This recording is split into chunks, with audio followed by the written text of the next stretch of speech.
Predator franchise has always been anchored in one primal truth. The greatest hunters in the universe seek only the most dangerous prey.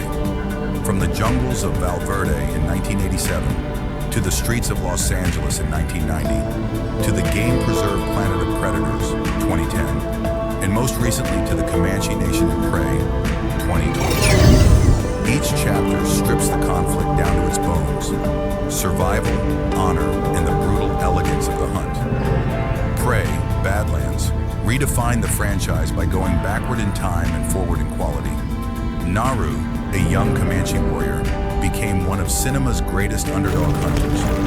The film proved that the predator mythology is strongest when it is intimate, grounded, and raw. Now, the next chapter imagines something both familiar and devastating. Not a lone warrior against a predator, but a community. The film opens in a near-future collapsed America. Civilization has fractured along old fault lines: military, corporate, tribal. A convoy of 47 civilians, families, elderly, children, is attempting to cross 200 miles of scorched wilderness known as the Badlands, a no-man's land riddled with abandoned military installations, toxic craters, and most terrifyingly, an active predator hunting ground. The alien has been here for 3 weeks. Nothing with a weapon has survived. Protecting the convoy are 5 veterans, not young soldiers, not super soldiers. 5 aging, broken warriors, former Special Forces operators, each scarred by different wars. Their leader is Colonel Darnell Voss, 62, a black Vietnam-era soldier who lost his left hand in a firefight and replaced it with a crude mechanical claw. Beside him, Mira Santos, 58, a Filipino jungle warfare specialist who now walks with a limp from a landmine injury. Petrov, 64, a former Soviet Spetsnaz who communicates mostly in silence. Yuki Tanaka, 55, an ex-JSDF sniper slowly going blind from air damage. And finally, Red Elk, 67, a Lakota elder and former Army Ranger who carries both a rifle and a ceremonial medicine bag. They are not heroes, they are remains. The journey begins in silence and ends in chaos. The Predator, a larger, older specimen of its kind, decorated with trophies from dozens of planets, has been watching. It does not attack immediately. It catalogs. It studies. It begins to understand that the 5 old warriors are the real threat, not the civilians. And so it begins to separate them. The first to die is Petrov. He disappears in the night without a sound. His body is found arranged with surgical precision at the entrance to a canyon. A message, not a murder. A display of dominance. The group accelerates.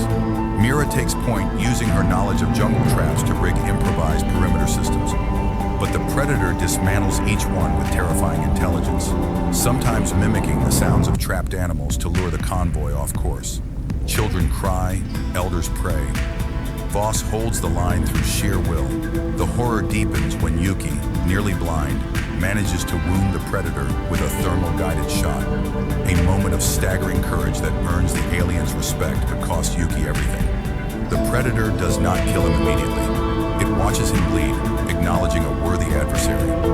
Red Elk recognizes what has happened. He has heard the old stories, not from books, but from tribal memory passed down through generations since the 1700s, connecting to Prey's timeline. He tells Voss, it doesn't want to kill everyone. It wants to finish the warriors. That's its code. This becomes the pivot of the film. Voss makes the terrible decision to use the convoy as bait, to draw the Predator into an exposed kill zone, while Mira rigs an entire valley with salvaged explosives. The civilians know the plan. They agree. Not because they are brave, because they trust these 5 old broken people with their lives. The final act is a masterpiece of kinetic action and quiet devastation. Mira dies, triggering the explosives manually. The Predator is severely wounded but not killed. Voss faces it alone in the burning valley. One arm, aging body, burning eyes. He does not win with strength. He wins with a trick Red Elk taught him, playing dead while rigging a deadfall with his mechanical arm as the trigger. The Predator dies, not gloriously, in a ditch, burned in the mud. The civilians cross the Badlands. Voss sits at the edge of the valley and watches them go. Red Elk sits beside him. Neither speaks. Somewhere above, a predator ship registers the death of its kin and banks silently toward Earth. The hunt is never over.